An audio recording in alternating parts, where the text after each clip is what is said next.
আমার ছোট বাচ্চাটার ব্যাপারে আপনারা হয়তো জানেন না, সে একটা স্পেশাল চাইল্ড। তার মধ্যে অনেক কমপ্লিকেসি আছে। ফোকাস করছে যে নায়ক শাকিব খানের মতো হবে, এবং তোমরা দেখেছো যে নায়ক শাকিব খান কিন্তু কখনো বিয়ের কথাটা প্রকাশ্যে আনেনি। তোমরা দুজন এক কাজ করো, তুমি যেহেতু বাচ্চাদের সাথেই থাকো, তো তুমি মামুনও এখানে থাকুক, তোমাদের তো বিয়ের শাদী ব্যাপারটা হচ্ছেই। যেহেতু পরিবারের কাছ থেকে এবং আমার ভালোবাসার মানুষ মামুনের কাছ থেকে আমি এই আশ্বাসটা পেয়েছি। সো এই আশ্বাসটা পাওয়ার পরও আরও যেটা হয়েছে যে মামুন এবং মামুনের মা স্পেশালি এবং মামুনের ভাই বোন বাবা সবাই আমার সন্তানদের প্রতি খুবই যত্নশীল ছিল। এবং আমার ছোট বাচ্চাটার ব্যাপারে আপনারা হয়তো জানেন না, সে একটা স্পেশাল চাইল্ড। তার মধ্যে অনেক কমপ্লিকেসি আছে। সে অটিস্টিক বেবি, তার মধ্যে অটিজম আছে, স্লিপ ডিসঅর্ডার আছে। সো মামুন এবং মামুনের মা এবং তার পুরো পরিবার আমার বাচ্চাটার সাথে খুবই যত্নশীল দেখে আমার দুর্বল স্থানে আসলে তারা জায়গা করে নিয়েছেন। তারা বুঝেছেন যে একটা মায়ের কাছে একটা সন্তানের মূল্যটাই আসলে অনেক বেশি। তারা যখন সন্তানটাকে কেয়ার করতে পারবে, যত্ন করতে পারবে, আদর ভালোবাসা করতে পারবে, তখন কিন্তু তারা আমার মনটা পুরোটাই জয় করে নিয়েছে। প্রশ্নটা পরে পুরোটাই জয় করে নিয়েছে।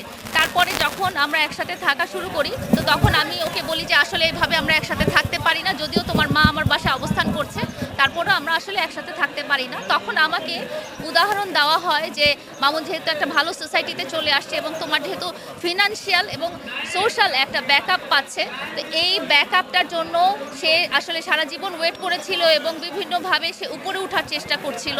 তো এই ব্যাকআপটার জন্য আসলে ও ফোকাস করছে যে নায়ক শাকিব খানের মতো হবে, এবং তোমরা দেখেছো যে নায়ক শাকিব খান কিন্তু কখনো বিয়ের কথাটা প্রকাশ্যে আনেনি। তো মামুন যদি এখন নায়ক শাকিব খানের মতো সে যদি বিয়ে করে ফেলে ভাবে বা বিয়ের ব্যাপারটা প্রকাশ্যে আসে, তাহলে তার ভবিষ্যৎটা অন্ধকার হয়ে যেতে পারে। কারণ তার একটা বড় ফ্যান বেস হচ্ছে মেয়েরা, এবং তার মানে আছে যে সম্ভাব্য সে সিনেমা করবে এবং কতজন প্রডিউসার ডাইরেক্টরের সাথে আমি নিজেও কথা বলেছি। তো এই ব্যাপারটা আসলে তখন দর্শকপ্রিয়তা হারাবে। তো তুমি তার সহযোগী হিসেবে, সহধর্মিণী হিসেবে কখনোই চাও না। তুমি সবসময় বলে এসেছো যে মামুনকে সামনে রেখে এসেছো এবং বলেছো যে তার ক্যারিয়ারটা তুমি ঠিকমতো যাতে প্রস্ফুলন ঘটে সেইভাবেই তুমি সাহায্য করবে।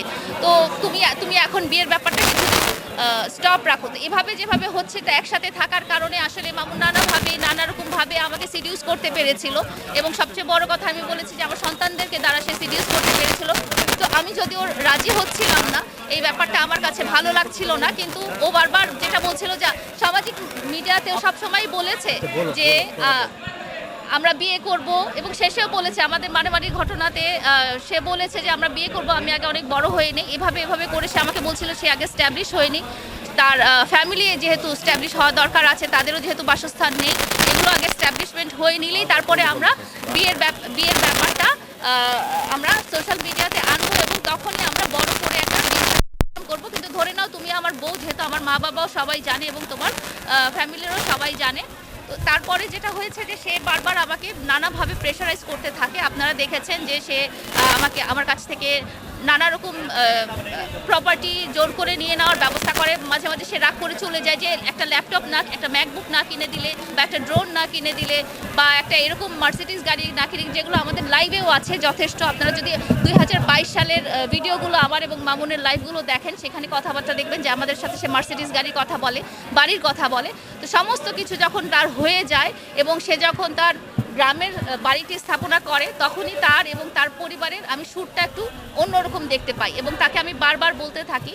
তো এর মধ্যে আরেকটা কথা বলতে চাই যে সে আমাকে দিয়ে যখনই দেখা যায় যে আমাদের দুজনকে নিয়ে ট্রোল করা হয়, তখনই সে আমাকে বিভিন্নভাবে চাপ প্রয়োগ করে, এবং চাপ প্রয়োগ করে বলে যে তুমি লাইভে যাও, লাইভে যেয়ে বলো যে আমরা বিয়ে করিনি। এই কথাটা সে আমাকে দিয়ে বারবার প্রায় 10টা 15টা অনেকবার সে লাইভ করিয়েছে যে আমরা বিয়ে করিনি, এই কথাটা তুমি বারবার বলো। কিন্তু আমরা যেই সোসাইটিতে থাকছি সেখানে আমরা অবস্থান করেছিলাম একসাথে। শুধু মামুনই ছিল না, মামুনের আম্মু ছিল, অনেক সময় মামুনের বাবা ছিল, মামুনের ভাই ছিল, মামুনের বোন ছিল, এবং এমনকি মামুনের খালাও ছিল। এবং শুধু এটা না, আমরা যখন মামুনের ঢাকার ভাড়া বাসার কাছে যাই, মামুনের আম্মু আমাকে ভাড়াটে বা বাড়িওয়ালা বা সবাইকে আমাকে মামুনের স্ত্রী হিসেবে পরিচয় করিয়ে দেয়। এবং মামুনের যেসব আত্মীয় স্বজন আছে, আমরা রাঙামাটিতেও মামুনের নানু বাড়ি বা বাবার বাড়ি, খালার বাড়ি গেছিলাম, সেখানে সবখানেই আমাকে এবং মামুনকে হাজব্যান্ড ওয়াইফ হিসেবে পরিচয় করিয়ে দেয়। তারপরে যখন গ্রামের বাড়িটা হলো, গ্রামের বাড়িতেও উনি সবার কাছে আমাকে মামুনের ওয়াইফ হিসেবে পরিচয় করিয়ে দেয়।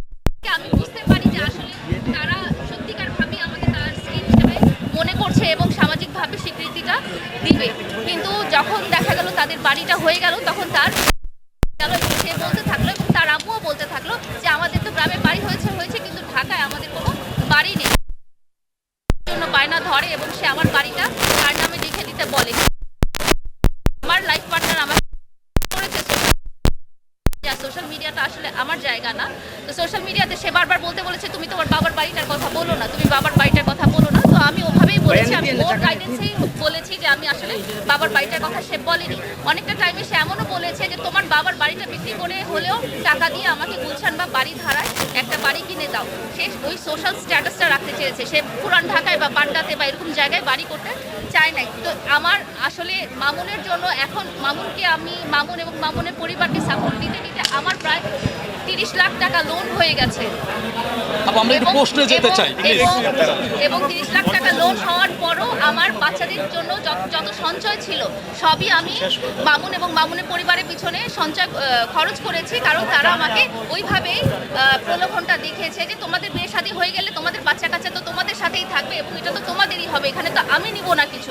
এই কথাটা ওনারা সবসময় বলছি আমি আপনাকে। হ্যাঁ, আমরা একটু প্রশ্নে পড়বে যাই, প্রশ্নে পড়বে যাই আমরা। শুনেন, আপনারা কেটে কেটে দিবেন, তারপরে আপনি 2 মিনিট দেখান, আপনি কেটে রাখেন না, আমি বলছি। তারপরে যখন হলো এরকম হওয়ার পরে সে আমার কাছে যখন বাড়িটা শেষ মুহূর্তে পেলো না এবং না পাওয়ার পরে সে দেখা গেল যে গাড়িটা বিক্রি করে দিল, তার যে গাড়িটা ছিল সেই গাড়িটা সে নিতে পারছিল না, গ্রামে চলার মতো বিক্রি করে টাকাটা নিয়ে সে বলল যে সে চলে গেল এবং সে চলে যাওয়ার পরে আমাকে বলল যে আমি তোমাকে আর বিয়ে করব না এবং তোমার সাথে আমার আর কোনো সম্পর্ক নাই। হ্যাঁ, তোমাকে আমি ভালোবেসেছি, তোমার সাথে আমি একসাথে থাকতে চেয়েছি, কিন্তু এখন এই মুহূর্তে আর এটা সম্ভব না।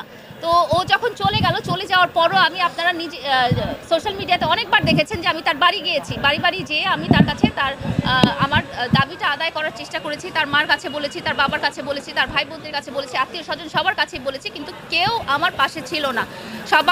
সবাই যেটা বলেছে সেটা বলেছে যে তোমাকে এখন আমাদের আর দরকার নেই, কারণ মামুন এখন নিজে এস্টাবলিশ হয়ে গেছে এবং ওকে এস্টাবলিশ করার মতো ব্যাকআপ দেওয়ার জন্য একজন পাওয়া গেছে যে মামুনকে ফিউচারে বিজনেস করিয়ে দিবে এবং তাকে দাঁড় করিয়ে দিবে। সো পরবর্তীতে যখন আমি ওই ভদ্রলোকের সাথে যোগাযোগ করি তখন উনি বলেন যে দেখো তোমাদের তো বয়সের ডিফারেন্স আছে, এই আছে সেই আছে, মামুন তো এখন অল্প বয়সী মেয়েকে বিয়ে করবে, তোমাকে কেন বিয়ে করবে, ওর তো এখন কিছু নাই, ও তো সবই আছে, ও তো স্ট্যাবলিশ হয়ে গেছে। তো মামুনের সাথেও আমি নানা রকম যোগাযোগ করার চেষ্টা করি। গত 3 মাস থেকে মামুন এবং মামুনের আব্বু আম্মু বা ভাই বোন সবার ফোনটাই আমার কাছে ব্লক ছিল। পরবর্তীতে মামলা আপোষ করার জন্য মামুন যখন আমাকে চাপ প্রয়োগ করে তখন একটা ফোন ওপেন করে। তো এখন আপনাদের কাছে প্রশ্ন হতে পারে যে আমি এত মাস পরে কেন আমি এই মামলাটা করলাম, এবং আরেকটা হ্যাঁ তারপর এত মাস পরে কেন মামলাটা করলাম এটা আপনারা জানতে চাচ্ছেন। হ্যাঁ, বলেন। বয়স প্রায় আপনার বয়সের চাইতে মামুনের বয়সে অনেক ডিস্টেন্স, ঠিক আছে? সেক্ষেত্রে এই যে মামুনকে অনেকেই বলছে মামুনকে আপনি বিভিন্ন ট্র্যাপে ফেলে আপনার কাছে রেখেছেন এবং এই মামলাও সেটার একটা প্রক্রিয়া, এটা কি বলবেন? আমি বলতে চাই যে এই আমার যতটা বয়স সেটা তো আসলে সবাই জানে, এটা মামুনের পরিবার সবাই জানে, যেহেতু তারা এত বছর থেকে আছে। হ্যাঁ, তো এই প্রশ্নটা এত বছর পরে তাদের মনে কেন আসছে এবং তারা ট্র্যাপ কেন হবে? এক নম্বর কথা যে আমি তো বলেছি আপনাকে যে যেহেতু আমাকে ওনা আমার সন্তানদেরকে দিয়ে এবং আমার যে অবস্থানটা ছিল সেই অবস্থানটা ক্রিয়েট করে তারা আমাকে এভাবে করে দিয়েছে। এখানে আমি কেন ভিডিওতে আনবো? তারা তো সোশ্যাল মিডিয়ার পার্সন না এবং বলেছে আমার বাচ্চাটা অসুস্থ না, আমরা এনজয় কেন করব? প্রশ্ন আছে, সেটা হলো যে আপনারা সামাজিকভাবে বিবাহ বন্ধনে আবদ্ধ না হয়ে একই সাথে থাকলেন, সমাজের কাছে ভাই সমাজের কাছে আপনাদের কোনো দায়বদ্ধতা ছিল কিনা, এবং এখন যে আবার আপনি ধর্ষণ মামলা করলেন আসলে সমাজের কাছে আপনাদের কোনো দায়বদ্ধতার কোনো জায়গা আছে কিনা? আমি এই মামলাটা আসলে একেবারে লাস্ট মোমেন্টে করেছি, এটা আমি কখনোই করতে চাইনি এবং যখন দেখেছি যে কমিটমেন্টটা তার প্রতিশ্রুতি এবং তার মা বাবার প্রতিশ্রুতি এবং সমস্ত কিছু তারা একেবারেই আমাকে 4টা বছর তারাও তো আমাকে ইউজ করেছে এত বছর। মামুনের 2021 সাল বা 20 সালের আপনারা ভিডিও দেখেছেন, মামুনের অবস্থান দেখেছেন, মামুনের পরিবারের অবস্থান দেখেছেন, তাহলে আপনারা এত বছর কেন মনে করতে পারছেন না যে মামুন আমাকে ব্যবহার করেছে ফিনান্সিয়ালি এবং সামাজিকভাবে? সেটা কেন বলছেন না?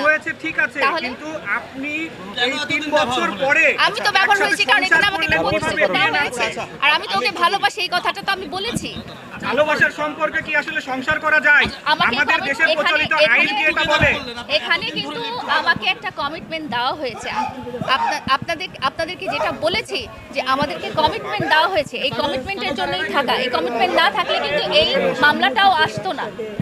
আপনারা যে এতদিন যাবত লিভ টুগেদার করলেন, এটি কি বাংলাদেশে লিভ টুগেদার ছিল না? এখানে এটা পরিবারের সম্মতিতেই আমরা থেকেছি। এখানে পরিবারের সম্মতি দিয়ে কি আপনি লিভ টুগেদার করতে পারেন? এটা পরিবার যখন আমাদের অভিভাবকরা সম্মতি দিয়েছে সেটাই সেভাবেই আমরা ছিলাম যে এখানে কমিটমেন্ট হয়েছে।